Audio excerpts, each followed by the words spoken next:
gostaria de apresentar para vocês o uso do ensaio de corrente parasita para caracterização de materiais, uma alternativa ao ensaio PMI. Foi apresentado no CONAIM de 2023, autoria de Helena de Pinheiro Simões e Ricardo de Oliveira Carneval. Como introdução, podemos dizer que a aplicação da técnica PMI e dos materiais metálicos é nos materiais metálicos. O que são materiais metálicos ou como eles podem se apresentar? Eles podem se apresentar no estado puro, um só elemento presente nesse material, ou pode ter a adição de elementos de liga para facilitar a produção da liga metálica, aumentar o desempenho da liga metálica em serviço, como resistência ao meio altamente agressivo ou a elevadas temperaturas. Alguns tipos de ligas metálicas são as ferrosas, não ferrosas, e como aço alta-liga, superligas, liga de titânio, alumínio e magnésio, liga de cobre, liga de zinco. Aplicações desse material metálico seria, no caso, você ter um metal de base, tipicamente materiais metálicos mais baratos e menos resistentes, no qual se aplica o revestimento metálico de metais e ligas tipicamente mais caros e mais resistentes. A ideia aqui do trabalho é avaliar a aplicação alternativa do ensaio de corrente parasita para a caracterização de materiais e ligas metálicas. Falar rapidamente do ensaio PMI, Positive Material Identification, ou identificação positiva de material. Esse ensaio usa o princípio do ensaio de fluorescência de raio-x, conhecido bastante como XRF. Ocorre quando o raio-x secundário emitido por uma amostra é excitada por uma fonte primária de raio-x. É dependente da composição alimentar da amostra, é uma técnica analítica não destrutiva para determinar a composição química dos materiais. Você faz uma interpretação dos picos espectrais, do espectro de fluorescência. Cada elemento da amostra produz raio-x característico e exclusivo, fazendo que você possa perfeitamente identificá-lo. O ensaio, como todo ensaio, tem suas limitações, principalmente no uso de instrumentos portáteis, que são elementos leves, são mais difíceis de avaliar. Precisa haver uma preparação da amostra, porque uma preparação mal feita tem uma grande influência no resultado. Embora a radiação seja baixa, cuidados são importantes para a saúde do operador. Mostramos aqui, a princípio ainda do ensaio PMI, quando o feixe de raio-x incide sobre uma camada eletrônica mais interna, se a energia for alta o suficiente, acima da margem de absorção do elemento, o elétron será ejetado do átomo. Cascata de elétrons de maior energia irão preencher a lacuna provocando a emissão de fluorescência, o raio-x característico, que é o que se chama de XRF. Temos aí, então, uma figura que explica a radiação primária, a formação da fluorescência, e aqui uma animação que mostra um ensaio sendo realizado, né? E os elétrons sendo ejetados do átomo e a absorção da radiação fluorescente produz um espectro com franjas bem definidas e caracteriza os materiais, os elementos presentes na amostra. Exemplos de equipamentos para fazer esse ensaio portátil são o XL3T Gold D, com 28 para 28, identificar 28 elementos, o XLT mais simples, que só identifica 23 elementos. Embaixo estão os elementos que podem ser ou não identificados com essa técnica. Esse slide aqui mostra a tela de um aparelho com os resultados e elementos identificados, né? O aparelho fornece um número de correspondência que é uma avaliação da confiança do ensaio na identificação da liga. O Martinano pode de 0 a 10. Qualquer número menor que 2 são considerados uma boa correspondência. Normalmente pode ser trazido mais perto do zero, com muito mais tempo de inspeção. Números entre 2 e 3 pode ser considerado correspondência provável. De 3 a 4, possível correspondência, frequentemente ou mais elementos fora do valor real. Qualquer número maior que 4 dá um resultado sem correspondência, embora você possa mudar esse limiar de correspondência no aparelho. Aqui vou mostrar um exemplo, né? Existe uma grande possibilidade do relatório certificado de materiais e peças que ficam em estoque para utilização futura se extraviarem ou nem existirem. Com o aparelho de RF portátil ou segundo, pode-se identificar a peça e qual o elemento, qual a liga metálica que é existente nessa peça. O quando se descobre que o certificado de análise não coincide com a composição química da liga atual. A experiência tem demonstrado que não se pode confiar no certificado de análise que vem com as peças metálicas. Isso pode implicar na construção mecânica erros significativos, né? Um exemplo aí de elementos de liga existentes em diferentes blocos de calibração de ultrassom. A gente nota ali nos elementos níquel, molibdênio e cromo a diferença entre os diversos padrões nesses elementos. O ensaio alternativo ao ensaio PMI é o ensaio de corrente parasita, que é um ensaio eletromagnético, no qual uma bobina, pelo qual passa uma corrente elétrica alternada, induz no material inspecionado as correntes parasita. Por sua vez, as correntes parasita produzem um campo secundário que se opõe ao campo primário da bobina, e a medição de características elétricas da minha bobina como resposta pode identificar algumas propriedades do material, como, por exemplo, a permeabilidade magnética e a condutividade elétrica, que são características específicas de cada liga ou metal, né? Na nossa direita, a gente observa ali que os materiais ferromagnéticos ou não, e os não magnéticos, né, eles têm uma diferença de comportamento. O plano de impedância elétrico, que é onde se dá a resposta do ensaio de corrente parasita, é como se fosse o plano de impedância. Então, aqui a gente vê claramente que os materiais magnéticos eles dão uma resposta no ensaio, sinais que vão para cima no plano de impedância, e os não magnéticos dão respostas que vão para baixo. Dependendo da composição química da liga metálica, né, os elementos existentes vão ter uma diferença condutividade ou permeabilidade, e aí eu poderei, por meio do ensaio, tentar caracterizar que material se trata na inspeção por corrente parasita. Embaixo eu mostro, aqui à nossa direita, que se você mudar o material, né, ensaiado, eu estou com a sonda no ar, acoplo minha sonda num determinado material, o ponto na tela do aparelho sai de P0 para P, indicando esse ponto P, a característica eletromagnética, condutividade e permeabilidade do material testado e, consequentemente, de sua composição química.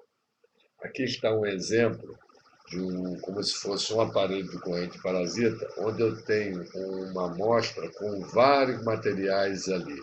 À medida que eu tenho a sonda de corrente parasita tocando nesses diferentes materiais, eu tenho traços na tela em posições definidas no plano de impedância. É por causa disso que dizemos que, dependendo do material ou liga metálica, eu vou ter pontos correspondente a esse metal ou liga característica na tela e, portanto, possível identificar esse metal ou liga metálica. Para esse trabalho, usamos como aparelho de corrente parasita o aparelho mostrado, portátil, mostrado aqui à nossa esquerda, com características do aparelho estão nessa tabela, e uma sonda absoluta, muito simples, que vai ser usada para o ensaio. Essa sonda que vai ser entrar em contato com o material que eu quero identificar eletromagneticamente, né? Para fazer esse trabalho, usamos uma amostra da Analytical Reference Material Inc. São 30 amostras diferentes, e na tabela nós temos as 30 ligas metálicas e os elementos de liga perfeitamente identificados de todas essas ligas metálicas, né? Para esse ensaio, nós vamos usar um programa desenvolvido pelos autores para coletar o resultado do ensaio de corrente parasita nas 30 ligas metálicas. Aqui, esse programa de computador que coleta esses dados do ensaio, ele tem 3 regiões características. Na parte esquerda superior, parâmetros de coleta da expressão e da apresentação nesse programa. Na parte inferior, nós temos componente cartesiano dos sinais coletados, no caso, nas 30 amostras aqui identificadas. E aqui na parte direita, nós temos o plano de impedância, resposta, sinais, resposta do ensaio de corrente parasita, quando a sonda for aproximada do ar para os 30 materiais diferentes. Alguns estão identificados aqui, porque tem muitos sinais próximos.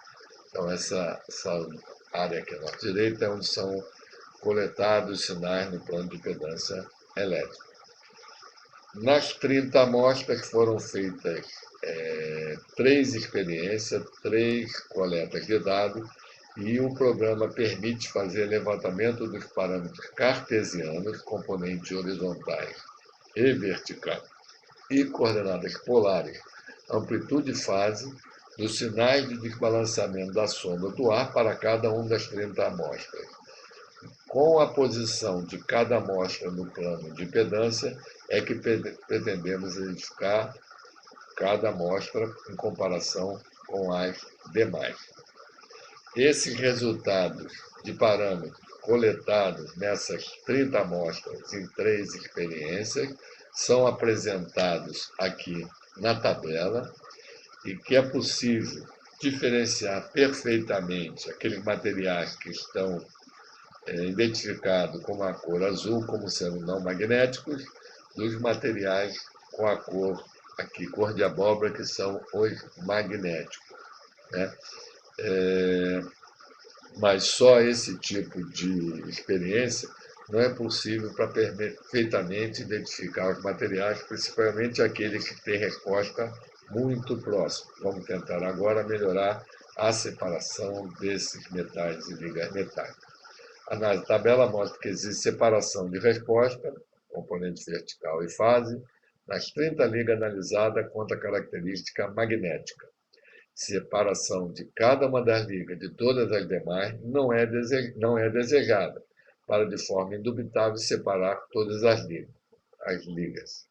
Maior separação da probabilidade medida, ou seja, uma maior resolução, é requerida para garantir uma confiabilidade mínima de medição. Recomenda-se foco na análise de grupos e ligas que têm o sinal-resposta do plano de impedância próximos, né, e separar grupo de liga metálica que apresentaram respostas próximas, escolher uma liga para servir de ponto de operação, já que não vai ser mais o ar, o ponto de operação, como foi para a medição das 30 ligas. Então, está aqui mostrado na tabela os 3 grupos de materiais com resposta semelhante a partir da experiência anterior. O grupo 1 e 2 e 3 são de materiais de característica não ferromagnética. A liga para balanço será A23, né? E as ligas medidas em cada grupo estão aqui na última coluna.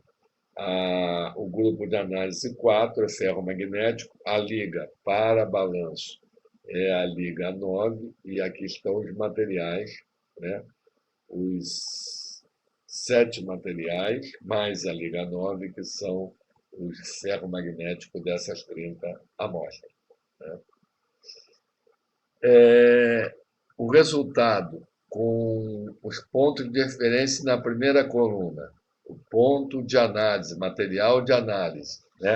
As 3 inspeções ou medições realizadas, o desbalanceamento em volts na direção X e na direção Y, né? De cada uma das 30 ligas inspecionadas. A partir desse valor, é possível estabelecer uma coordenada x média e y média, um desbalanceamento, melhor, x média e y média de cada uma dessas ligas no plano de pedância, né? Nas próximas colunas, nós temos qual a distância, né? Que é a raiz quadrada da soma das distâncias médias na direção horizontal e vertical para as 3 medições feitas. Por exemplo, a Liga 1 ela tem, na primeira medição, um desbalanceamento de 5,1 para a liga de referência 23, na segunda vez 5,8, na terceira 5,6, ou uma diferença máxima obtida de 0,7 volts. A média, no caso, foi 5,5 e o desvio padrão igual a 0,8 dessas 3 medições. Na figura que aparece aqui na nossa esquerda, é possível ver o ponto de referência em vermelho, as 3 medições de uma mesma liga metálica, né? E as distâncias para as medições A, B e C, juntamente com as componentes horizontal e vertical, que indicaram essa diferença do plano no ponto. Com as 3 medições é possível ter o posicionamento médio, como já dito, da resposta, ponto sinal do ensaio para uma determinada liga, bem como a incerteza que eu desvio de posicionamento desse ponto, né? A análise que vai ser feita agora é a seguinte: se eu quiser comparar 3 ligas metálicas na tabela, por exemplo, as ligas 1, 2 e 3, e eu colocar ao redor do ponto médio de cada liga dessa no plano de pedância 2 desvios padrão, que dá um intervalo de confiança de 95% na distribuição normal, né? Eu fizer essa região do ponto médio, mas em volta dele 2 desvios padrões no plano de pedância, eu vou perceber que os pontos da liga 1 têm em algum lugar uma confusão com os pontos possíveis de obter da liga 2. Então, eu posso dizer que eu não consigo separar, por corrente parasita, a liga 1 da liga 2. Já eu consigo separar a liga 1 da liga 3, porque não existe interferência do desvio, bem como consigo separar a liga 2 da 3. Né? A 1 da 3 e a 2 da 3 são possibilidade de separação da liga pelo ensaio de corrente parasita. Colocando numa tabela para os materiais não ferromagnético inicialmente, né? E colocando aqui na tabela a diferença entre a possibilidade de posição dos pontos, quando essa possibilidade de diferença de uma liga 1 para uma liga 2 for negativa, significa que existe uma interferência em lugares possíveis da liga 1 com a liga 2, aqui no caso o 310 para o 304. Se deu vermelho aqui e deu negativo, significa que eu não consigo separá-lo. Já entre o A286 e o AISI 304, eu estou vendo que existe uma diferença com folga, além dos 2 desvios padrão, de 1,7 volt no plano de impedância, significando que eu consigo separar, por meio do ensaio de corrente parasita, o A286, a liga 11, do IZ 304. Por assim, eu posso fazer essa análise da possibilidade de separação nos casos verde e não possibilidade de separação nos casos vermelho, isso para as ligas não magnéticas. Para o caso das ligas magnéticas, é a mesma explicação. Quando eu tiver aqui entre as duas ligas verde, significa que consigo separar elas dentro dessa experiência que foi feita, e quando tiver resposta vermelha aqui, diferença negativa, significa que eu não consigo separar essas duas ligas. Como conclusão, podemos dizer o seguinte: a apresentação do ensaio de corrente parasita com o objetivo de separar a liga metálica é o que foi apresentado. As amostra-base são ligas metálicas comumente empregadas na área industrial. Observou-se que separação se deu em 74% das situações de duas ligas escolhidas para ligas não magnéticas, e caso elas sejam magnéticas, a separação se deu em apenas 63% dos casos. O trabalho não foi feito com o objetivo de questionar o uso do ensaio citado na norma STME 147604 em favor do ensaio de corrente parasita, que também é um ensaio citado com possibilidade de uso pela norma, mas sim mostrar que essa possibilidade é verdadeira. Julgamos que os ensaios são complementares nessa aplicação. É preciso deixar claro que, como o ensaio de corrente parasita depende fundamentalmente não só da composição química, parâmetro principal de fundamentação da TEC-PMI, mas também do processo de fabricação e tratamento térmico, influente na microscura, um estudo e uma verificação prática mais dedicada à situação com base em amostra específica da condição de interesse deve ser realizada antes do uso do ensaio de corrente parasita nessa aplicação. Aliás, se o interesse na verificação da liga for mais amplo que a composição química, como também a previsão do comportamento da liga em serviço, devido às suas propriedades mecânicas e metalúrgicas, essa passa a ser uma vantagem do ensaio de corrente parasita, visto que o ensaio PMI, ele só indica os elementos de liga que indiretamente permite classificar o material. Muito obrigado. Quem quiser uma cópia da apresentação, então, compre-se aí o QR Code.